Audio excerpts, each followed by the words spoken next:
NBA All-Star Weekend has been a complete disaster for quite some time now. The All-Star Game has become a glorified pickup basketball game with zero effort from the players, and we've stopped seeing the stars participate in All-Star Saturday Night. We're no longer getting the league's best of the best in the three-point shootout contest or in the NBA dunk contest. Instead, we're getting Matt McClung, a G-leaguer who is not even in the NBA, participating in the dunk contest. It's very clear that the NBA players don't care about the All-Star Game and its festivities that it has to offer. The NBA has tried shaking it up. Last season, they did a 4-team mini tournament, which was, to put it nicely, a disaster. And now the NBA is trying to emulate what the NHL did last year with the Four Nations by doing USA versus the world. The question is, will this be enough for the players to play hard for bragging rights on who's better, the global players or the homegrown players? I think we all know the answer to that question, but there is some optimism at least. If this doesn't work, is there anything that can be done to fix the NBA All-Star Weekend? I actually think there is. There needs to be some sort of incentive that will give the players a reason to play hard and to also participate in the other activities. The NBA should take a page out of the MLB's book and make it an East-West showdown,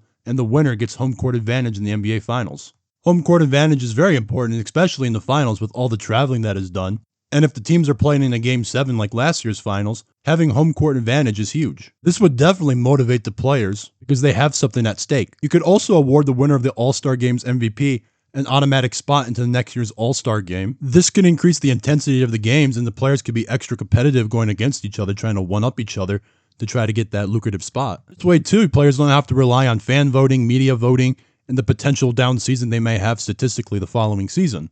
The NBA could also try out new rules and new gimmicks, ideas you normally wouldn't see in a regulation game. Try adding a 4-point line, removing the corner 3, decreasing the amount of time on the shot clock, and even making the ball smaller. It could be very entertaining seeing players play in a game with rules they're not accustomed to. Just no more colorful courts. Please stop that. The NBA could just completely change the All-Star Game format by trying out a King of the Court style 1v1 elimination game, giving the player who wins the tournament the ultimate bragging rights for the rest of the season. I think this could be a great way to increase the competitiveness between the players. Players will be really fighting hard not to be the first one eliminated. We could even see the effects of this game translating into the regular season. Say that the Lakers are playing the Timberwolves and Anthony Edwards defeats Luka Doncic in the one-on-one. I'm sure you would see Luka Doncic trying to one-up Anthony Edwards in that game after losing to him in the 1v1 tournament. What fans want is players just to put a little more effort, see a little more competition involved.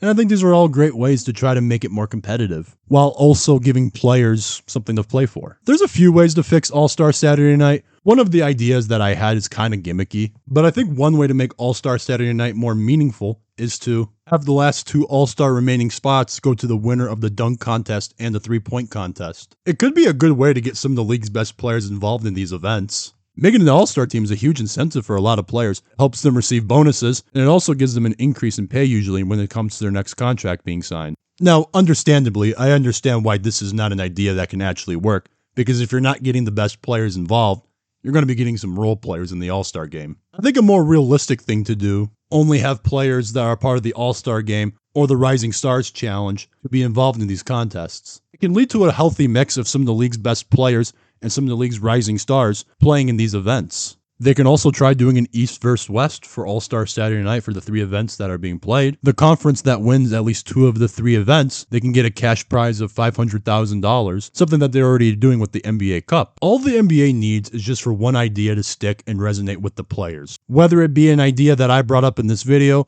or something completely different, the NBA All-Star Game can definitely improve and become a better product for the fans. Like I brought up earlier, look what the NHL was able to do with the Four Nations. It's a great way to make a game more meaningful not only to the fans, but to the players as well. And I think the NBA is capable of doing that. Or at least I'm hopeful that they can.